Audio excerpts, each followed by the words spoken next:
সশস্ত্র সালাম জানাই। আজকের এই 15 জুলাই থেকে আমাদের এই আন্দোলন গণ অভ্যুত্থানের দিকে যাত্রা নিয়েছিল। আমরা সেই গণ অভ্যুত্থানকে ধারণ করে নতুন বাংলাদেশ বিনির্মাণে, গণতান্ত্রিক বাংলাদেশ বিনির্মাণে, ইনসাফের বাংলাদেশ বিনির্মাণে, দায় ও দরদের বাংলাদেশের বিনির্মাণে শপথবদ্ধ হই। ভোলাবাসী কি শপথ নিচ্ছে? নতুন বাংলাদেশের জন্য শপথ হবে, ভোলার উন্নয়নের জন্য শপথ হবে, মর্যাদাবান ভোলার তৈরিতে শপথ হবে।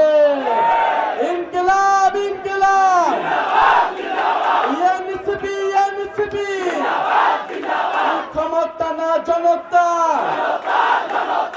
আপোষ না সংগ্রাম। তাদেরকে দূর করার কাজ আপনাদেরকে হাতে নিতে হবে। আপনারা অভ্যুত্থানের দল এনসিপির সাথে থাকবেন, কারণ আপনারা মনে রাখবেন এই যে অন্তর্বর্তীকালীন সরকার, সেইটাও এখন কম্প্রোমাইজ করতে শিখে গেছে।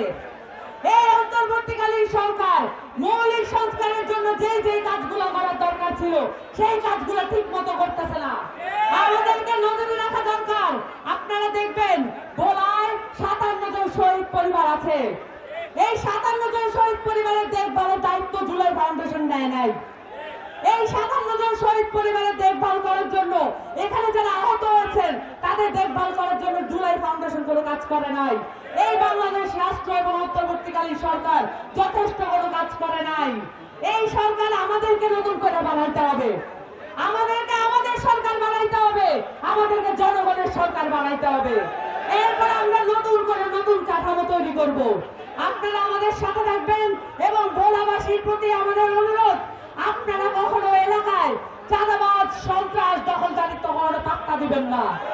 সকলে মিলে প্রতিরোধ গড়ে তুলবেন এবং এটাকে ঝেঁটিয়ে বিদায় করবেন।